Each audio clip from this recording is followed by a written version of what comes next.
우리가 이 국가 발전 원리를 고민하고 어떻게 해야 우리가 더 선진국 혹은 지금처럼 저성장 고착화를 경험하지 않도록 고민을 해야 될 때 우리가 참 고민해야 될 것들이 정말 많은데 그래도 우리 시간 관계상 예. 교수님과 이런 질문에 대해서 좀 답변을 좀 요청을 드려보고 싶습니다. 어쨌든 제가 처음부터 말씀을 드렸지만 지식인들의 선생님이시고 아유, 예, 감사합니다. 정말 교수님의 교수님이시고 또 하니까 국민에게 예. 국가에게 예. 좀 바란다. 예. 좀 이렇게 했으면 예. 좋겠다라는 뭐 또 경고도 좋고요. 예.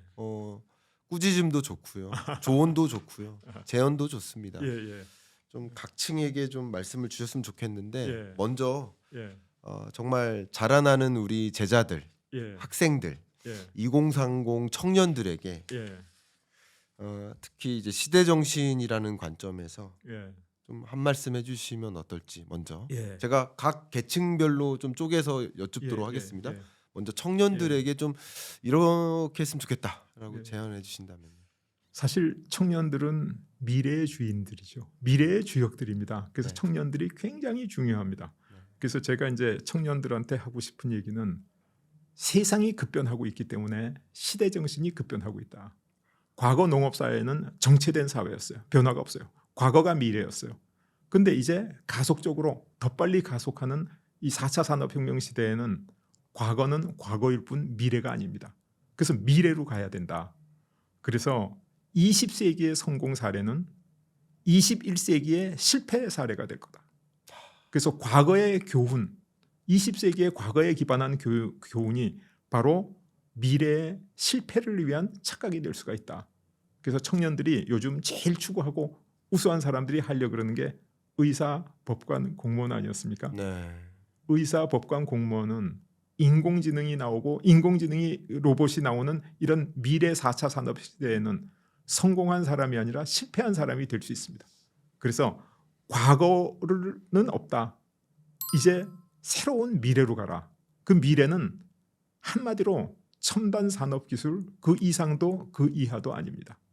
그래서 과거에 연연하지 말고 눈을 들어 미래를 보고 미래로 가고 미래에 대한 성공 유일한 성공 비결은 첨단 산업 기술이다. 그래서 앞으로 미래의 첨단 산업 기술을 모르는 사람은 산업 사회의 문맹이나 마찬가지의 취급을 받을 거다. 그렇게 생각합니다. 그래서 그러면 젊은 사람들이 전부 자기의 미래를 위해서 이기적인 판단만 하면 어떡하냐? 인류가 평화롭게 공존하고 공영하고 이런 생각도 해야지. 그런데 첨단 산업 기술 시대의 가장 이기적인 결정은 가장 이타적인 결정이 될 수 있다. 왜냐하면 인류 문명이 가지고 있는 모든 문제를 첨단 산업 기술이 해결할 것이기 때문이다. 그렇게 제가 감히 얘기할 수가 있습니다. 예. 왜냐하면 이기심이라는 게 내가 아주 잘 되면 이기심의 범위가 가족과 우리로 늘어납니다. 네. 이기심의 범위가. 네네. 더 잘 되면 국가와 민족으로 늘어나요. 네. 더 잘 되면 인류의 공존 공영으로 늘어나게 돼 있습니다. 네. 그래서 이 첨단 산업 기술이 가지고 있는 외부성, 외부 경제성이라 그러죠. 우리 네. 경제학계에서는 예. 외부 경제성 때문에 지금 젊은이들이 첨단 산업 기술이라고 하는 자신의 미래에 완전히 올인하게 되면 가장 이기적인 결정이 되겠지만 그게 동시에 가장 이타적인 결정, 우리가 다 함께 잘 살 수 있는 결정이 된다. 그래서 그걸 한마디로 묶어서 청년이여 미래를 보라. 저는 그렇게 얘기하고 싶습니다. 청년 여러분들께 미래를 보라. 그러니까 그 부분이 정말 저도 와닿고요. 과거의 어떤 그 공식화된 그 어떤 그 공식이 이제는 공식이 아닐 수 있다. 그렇죠. 예, 라는 말씀 정말 정말 강하게 저도 전율처럼 이렇게 전율이 이렇게 다시 들어도 전율이 돋을 만큼 와닿습니다. 청년들께 이렇게 말씀해 주셨다면 다음은 이제 기업에게 예, 또 말씀해 주시면 좋겠습니다. 어쨌든 우리가 이렇게 상당 부분 도약해 온 과정에는 분명 기업의 역할도 있고요. 그렇기 때문에 기업도 경제의 3대 주체로서 중요한 역할을 어 적절히 잘 수행해야 되고, 예. 더군다나 2025년 트럼프가 뭐 굉장히 강한 드라이브를 걸 예. 거라고 보고 예. 있기 때문에 잘 역할을 수행해야 될 예. 텐데, 예. 교수님께서 중장기적으로 우리 기업이 예. 어떻게 좀 역할을 수행했으면 좋겠다 예. 말씀 부탁드리겠습니다. 정말로 중요한 말씀입니다. 과거의 그 농업 사회를 농자 천하지대본의 사회다. 왜냐하면 모든 가치가 농민의 손을 통해서 농업에서 창출됐기 때문이죠. 근데 아마 제가 그 매일경제신문인가 아주 오래전에 칼럼을 쓸 때 기업 천하지대본으로 바뀌어야 된다. 왜냐하면 이 산업사회에서 모든 가치는 기업을 통해서 창출됩니다. 농업이나 임업 이런 거 다 합쳐서 10%도 안 되거든요.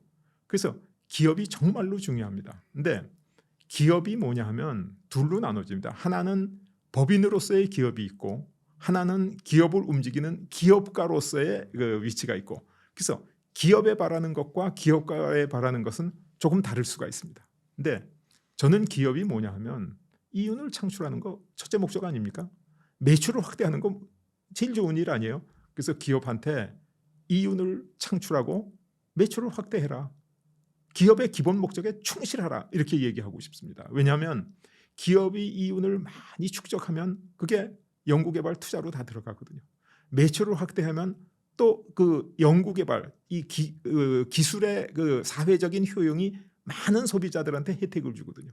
그래서 이 기업이 이윤을 더 많이 확보하고 누적 축적할수록 매출을 확대하면 할수록 고용이 늘어나고 첨단 산업 기술이 발달한다는 거죠. 근데 어떤 분들은 아니 기술이 발전해서 로봇을 쓰면 고용이 줄어드는 거 아니야 이렇게 생각하시는 분도 있는데, 사실 그 고용이라는 게 질적인 고용과 양적인 고용이 있습니다. 양적으로 사람을 많이 고용하게 되면 그 사람 개인의 삶의 질이 발전하지 못하죠. 그러나 인공지능 로봇을 불러서 힘든 일, 위험한 일, 사고 많이 날 일 이런 거 시키면서 인간이 같이 일하면 훨씬 더 쾌적한 환경에서 일할 수 있죠. 그래서 고용과 기술 발전이 상승작용을 하려면 기업은 이윤 축적과 매출 확보에 충실해야 된다. 근데 많은 사람들이 기업이 뭐 자선 사업이라든가 사회 사업을 하기를 원하는데 그거는 아주 잘못된 생각입니다. 저는 청년 시절에 가장 존경하던 기업가가 그 유한양행의 유일한 박사님 그 대표, 네. 정말 훌륭하신 분이죠. 정말 존경받을 분입니다. 근데 그 당시에 삼성의 이병철 회장은 좀 평이 나빴어요. 왜냐하면 사카린 밀수 사건도 있고 그분 개인의 의지는 전혀 아니었겠지만은 여러 가지가 있어서 너무 탐욕스럽다 이렇게 생각했는데, 지금 와서 보면 이병철 회장이 유일한 회장보다 100배 1000배 훌륭하신 분입니다. 왜냐하면 엄청나게 많은 사람을 고용해서 먹여 살리고 부자를 만들었잖아요. 거기다가 또 기술 개발해서 세계적으로 기술을 발전시켜서 세계 1위에 우리가 상상할 수 없는, 그러니까 저희 젊었을 때 꿈이 그 소니 워크맨을 하나 사는 거였거든요. 네. 열심히 돈 모아서 중고를 하나 살 수 있었을 그 정도인데, 아니 한국의 삼성이 소니와 10대 1번 그 전자회사를 다 합친 것보다도 더 컸다. 아마 그 당시 사람들을 들으면 감격해서 아마 올림픽에서 금메달 100개 딴 것보다도 더 감격스러운 일이었을 거예요. 그래서 지금은 제가 이병철 회장을 훨씬 더 존경합니다. 마찬가지로 기업의 원래 목적은 이윤 추구와 매출 확대다. 거기에 충실한 기업이 훌륭한 기업이고 결국 이 사회에 진짜 기여하는 기업이다. 고용과 기술 발전을 통해서. 근데 기업가는 이제 이 주식회사가 되면서 기업의 경영권을 갖고 있지만은 실질적인 오너는 아닙니다. 그냥 자기가 일부 경영권을 확보하고 있을 따름이죠. 그래서 기업가는 돈을 많이 벌었죠. 성공한 기업가는.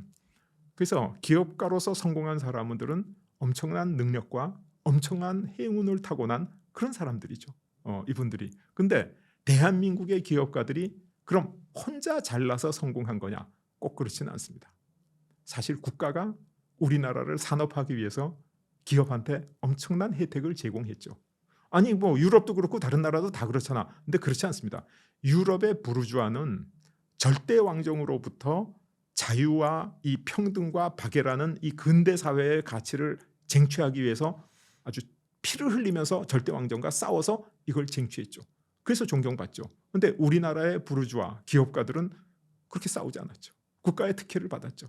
그래서 국가를 특혜를 받고 또 본인이 그만큼 우수하고 천운을 타고난 사람인 만큼 그것을 기업가가 사회에 환원해야 된다. 근데 우리는 기업이 사회에 환원하게 되면 소액주주의 권리를 빼앗는 겁니다. 기업과 개인이 이것을 사회에 환원해야 된다. 그리고 기업과 개인이 사회에 환원하려고 하시는 분들이 많이 계세요. 근데 가장 효율적이고 효과적이고 좋은 방법이 뭐냐? 국민소득이 5,000불 내외, 1,000불대에 왔다 갔다 하는 나라에서는 국민들이 굶주리고 헐벗고 있기 때문에 무료 급식소 하는 게 가장 효율적인 일입니다. 정말 존경받을 일이에요. 마리아 테레사 같은 사람이 인도에서 무료 급식소 해서 지금 성인의 반열에 올라가지 않았어요? 네. 못 사니까 그렇죠. 근데 국민소득이 10,000불을 넘어서는 단계에 올라가게 되면 이제 굶어 죽는 사람은 거의 없습니다. 근데 어떻게 되냐? 아주 우수한 사람을 잘 교육해야 그 사람들이 다른 사람들을 먹여 살릴 수가 있습니다. 그래서 장학금을 주는, 우수하고 능력이 있는 학생들을 공부시키는 장학금 주는 게 가장 효율적인 일이죠. 그런데 국민소득이 20,000불을 넘고 30,000불대에 오면 머리 좋고 우수한 사람은 어떻게든지 다 공부할 방법이 있어요. 가장 효율적인 방법이 뭐냐? 국가의 미래를 이끌어갈 인재들을 육성하는 띵크탱크, 정책을 개발하는 띵크탱크, 이걸 만들어야 되는 거죠. 그러니까 지금 미국이 이 세상에서 정말 독야청청 싱글 슈퍼파워로 저렇게 발전할 수 있는 가장 큰 이유 중에 하나를 꼽으라면 미국의 띵크탱크의 힘이다. 그래서 미국에는 보수 정부가 들어가면 보수 정부에서 만든 띵크탱크, 보수 정부에서 키워낸 인재들이 가서 다 일하죠. 진보 정부가 들어서면 또 진보 정부를 위한 전략과 이게 다, 그래서 지구상에 어떤 일이 일어나든지 미국의 국익을 극대화할 수 있는 전략이 띵크탱크 속에 다 숨어 들어 있고 그것을 실제로 추진할 인재들이 거기 있는 거예요. 근데 우리나라에는 띵크탱크가 없죠. 그래서 나는 그 대한민국의 그 성공하신 기업가들한테 부탁드리고 싶은 얘기는, 이제 뭐 값싼 돈 가지고 가난한 사람 좀 도와줬다, 그거는 지적 사치에 지나지 않아요. 장학금 좀 뿌렸다, 이제 장학금 없어도 다 공부할 수 있어요. 진짜 국가의 미래를 설계할 수 있고 그런 인재를 양성하는 띵크탱크를 만들어라, 이렇게 얘기하고 싶죠. 그래서 그런 꿈을 가졌던 분이 일본에 있었습니다. 그분이 우리가 잘 아는 마스시다 고노스케라고 이병철 회장의 롤 모델이었다고까지 알려진 일본 전기의 창업자인데, 그분이 일본이 미국다운 가는 2등 국가까지 됐다. 이거를 1등국을 만들기 위해서 인재를 양성해야 되겠다. 그래서 그 1989년도 그때 79년도에 은퇴하면서 사재 70억 이엔을 내놓고 계열사에서 50억 이엔을 더 걷어서 120억 이엔, 아마 지금 돈으로는 1조 2천억쯤 되지 않을까 가치가. 그걸로 만든 학교가 마스시다 정경숙이라는 학교입니다. 근데 마스시다 정경숙에 대해서 한국 사람들이 많이 알고 성공했다고 얘기하는 사람이 많아요. 왜냐하면 마스시다 정경숙이 1년에 한 10명씩 일본 내 최고의 인재를 뽑아가지고 지금까지 한 400명 그 교육을 했거든요. 그 사람들의 한 30%에서 40%가 현직 국회의원, 시도지사, 그다음에 나머지는 공공섹터, 민간섹터에서 엄청나게 일을 잘하고 있어요. 근데 저는 이제 마스시다 정경숙이 실패했다는 거죠. 완전히 실패했다는 거죠. 왜냐하면 일본이 미국과는 2등 국가에서 미국을 앞설 수 있는 인재를 양성하려고 그랬는데 지금은 중국한테도 떨어져서 3등국이 되고 한국한테도 떨어져서 4등국이 되려고 그러지 않느냐. 그러면 그렇게 훌륭한 띵크탱크를 만들고 그렇게 많은 돈을 들여서 일본이 노력했는데 왜 성공이 아닌 처절한 실패를 했을까? 그게 이제 제 가장 큰 관심 중에 하나죠.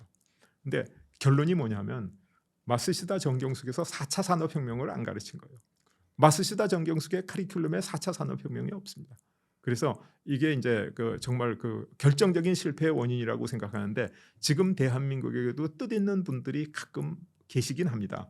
근데 그분들이 또 자기 사재를 투자하고 또 이렇게 해서 사회를 위해서 좋은 일을 하려고 그러시는데 그분들이 그 방향을 잘 모르시는 거예요.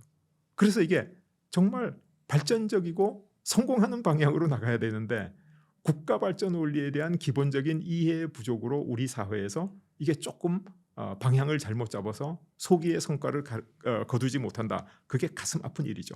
그래서 저는 이제 기업한테는 기업을 키워서 이윤을 축적하고 매출을 늘려서 기술을 개발하고 고용을 하라. 이게 기업에게 바라는 말이고, 기업가한테는 이제 우리나라가 무료 급식하거나 장학금 뿌릴 단계는 지났다.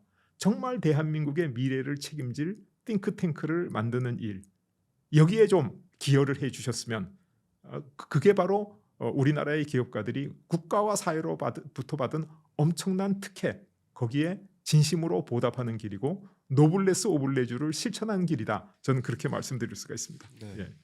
기업 그리고 기업가 아마 많은 분들께 이 두 가지 메시지가 울림 있게 꼭 전달되기를 좀 바라는 마음이고 정말 우리나라가 이렇게 선진국 반열에 왔는데 싱크탱크 이럴타 할 이름 있는 그런 기관 하나 없다라는 게 좀 안타까운 예. 일이라고 생각되고 그게 사실은 정부의 어떤 정책 방향에 대해서 견제 장치도 하고 우리 그렇습니다. 한국 예. 경제를 올바른 예. 방향으로 좀 갈 수 있도록 예. 또 어떤 제안도 할 수 있고 한다는 그런 관점에서 중요한 역할을 할 수 있을 텐데 예. 그런 관점에서 우리 꼭 기업인들 이런 부분들 한번 고민해봐 주시길 바라겠습니다.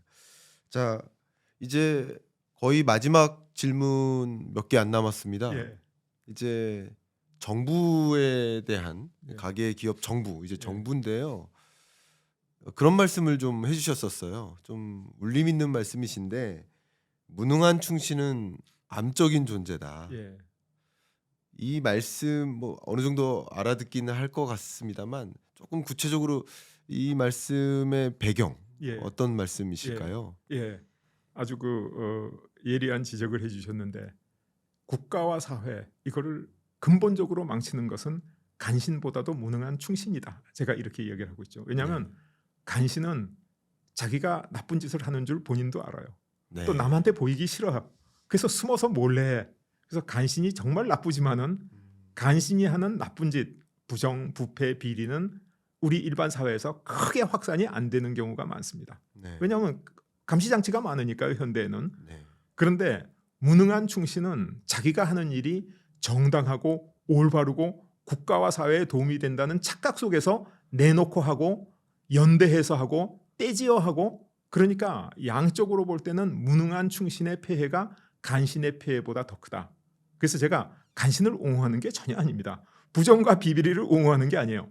그거보다도 무능한 충신이 끼치는 피해가 훨씬 더 클 수 있다. 제가 이런 얘기를 했는데 사실 아까 잠깐씩 다른 얘기에서 언급하신 적이 있지만은 우리나라 정부에 보면 정치권에서 싸우고 있지 않습니까? 네. 싸워서 아무 일도 안 되고 있지 않습니까? 그죠? 근데 국가가 하는 일이 크게 보면 정치와 정책입니다. 근데 정치라는 게 뭐냐면 국가 권력을 쟁취하는 행위죠. 국가 권력을 쟁취하고 유지하고 재창출하는 게 정치입니다. 이게 정치인들의 목표죠. 권력을 잡아야 되니까. 근데 정책은 뭐냐면 쟁취한 국가 권력을 국민을 위해서 행사하는 거예요. 네. 국민을 더 잘 살게, 국민이 더 따뜻하고 배부른 세상을 만들어주기 위해서 행사하는 게 정책이거든요. 네. 근데 정치에는 보수와 진보가 있습니다. 보수와 진보는 다른 거예요. 보수는 우리가 가지고 있는 이것을 잘 지켜야 되겠다. 우리 과거에 오늘까지 이루어온 것을 전부 존중해야 되겠다. 뭐 또 개인의 사유재산권을 확립시켜야 되겠다. 이런 보수의 중요한 가치가 없었으면 우리가 이만큼 발전도 못했고 이거 가지고 있는 것을 잃어버릴 수도 있죠. 그래서 지키는 거죠. 근데 보수만 있고 진보가 없으면 어떻게 되냐면 지금까지 그늘진 곳, 피해받은 곳, 잘못된 것 이것을 시정하기가 어려워요. 더 큰 발전이 없어요. 그래서 보수와 진보는 어느 게 옳고 어느 게 그른 게 아니라 그냥 서로 다른 거예요. 그냥 서로고 각자가 중요한 겁니다. 그래서 제가 학생들한테 이제 쉽게 설명할 때는 축구할 때 공격과 수비와 비슷한 거야. 우리가 지고 있을 때는 수비가 중요하지 않죠. 어차피 졌는데 5대0으로 졌는데 수비 잘해가지고 축구 이깁니까? 이제 공격에 들어가야죠. 근데 우리가 5대0으로 이기고 있어요. 그러면 아니 5대0으로 이기면 됐지 6대0, 8대0으로 꼭 이겨야 될 거 아니야. 수비를 지켜 강화해. 그래서 국가 사회의 현상과 세계의 이 정세에 따라서 우리가 보수로 가야 될 때가 있고 진보로 가야 될 때가 있다. 그래서 보수와 진보는 정치적으로는 치열하게 견제하고 치열하게 대립해라. 그게 국가 발전시키는 길이다. 그리고 보수와 진보의 선택은 누가 하냐? 국민들이 하는 거죠. 국민들의 집단지성이 선택하는 거죠. 네. 그런데 정책이라고 하는 것은 쉽게 얘기해서 국민들을 등 따스고 배부르게 해주는 거 아닙니까? 등 따스고 배부르지 않고 행복한 국민, 발전하는 국민, 춥고 배고픈 나쁜 정책이죠. 네. 그러니까 보수와 진보가 항상 힘을 모아야 돼요. 그래서 같이 해야 되는데 네. 정치적인 이유로 힘을 모으지 않는 것. 이게 바로 무능한 충신이라는 거죠. 자기의 정치적인 어떤 견해, 가치 그걸 가지고 국민들을 희생시키는 게 우리 그 정치계의 모습이다.